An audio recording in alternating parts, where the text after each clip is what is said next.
আমরা বেরিয়েছিলাম সকাল 10টার দিকে, বুড়িমারি স্থলবন্দরে এসে পৌঁছাই ঠিক 11টার সময়। আর এখন বাজে ঠিক 4:30। তার মানে 11টা থেকে 4:30 পর্যন্ত শুধুমাত্র বুড়িমারি বর্ডারেই না, চ্যাংরাবান্ধা বর্ডার পর্যন্ত আমরা এখন পর্যন্ত এখানে আছি। যাই হোক, আজকে 15ই আগস্ট, ইন্ডিয়ায় হচ্ছে ইন্ডিপেন্ডেন্স ডে আর বাংলাদেশে চলছে হচ্ছে শোক দিবস। আর যার কারণে আসলে বর্ডার এরিয়াটা অনেক ভিড় ছিল। আর এটা আমাদের আসলে মানে ওইভাবে প্ল্যান করা হয়নি যে আসলে ছুটির দিন থাকবে। আমরা প্ল্যান করেছি 15 তারিখেই আসবো, যার কারণে সবাই চলে আসছি। এখন আমরা বর্ডার ক্রস করবো, চলুন তাহলে।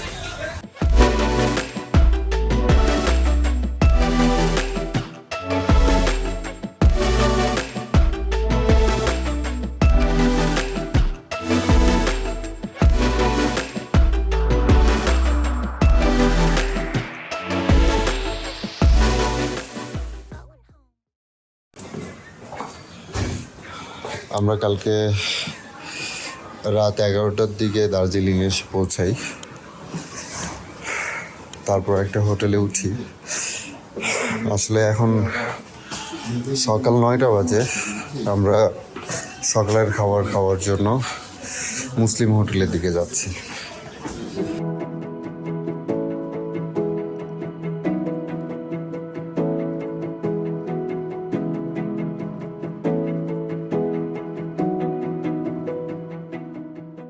এখন মুসলিম হোটেলের দিকে আসছি।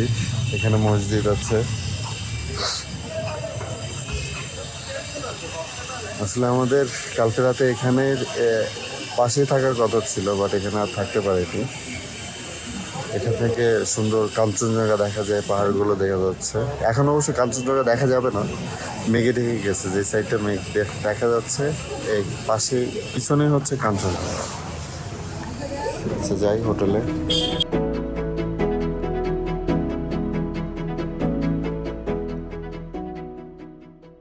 এখন আমরা খাওয়া দাওয়া শেষ করে মল রোডের দিকে যাচ্ছি। দার্জিলিং মল রোড উঠতে হচ্ছে, তবে এতটা কষ্টকর না ওঠাটা।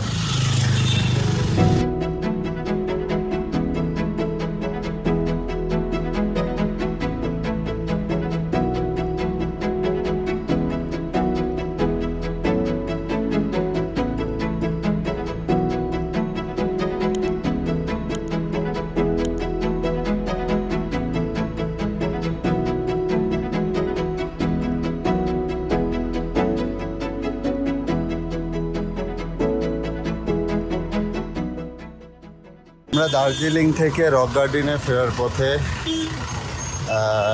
একটি ওয়াটারফল দেখতে পেলাম।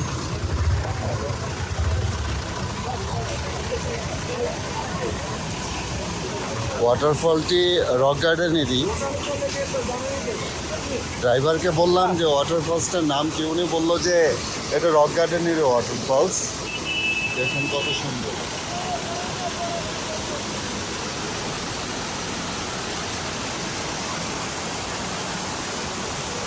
পুরোটা ঘুরে দেখার চেষ্টা করছি।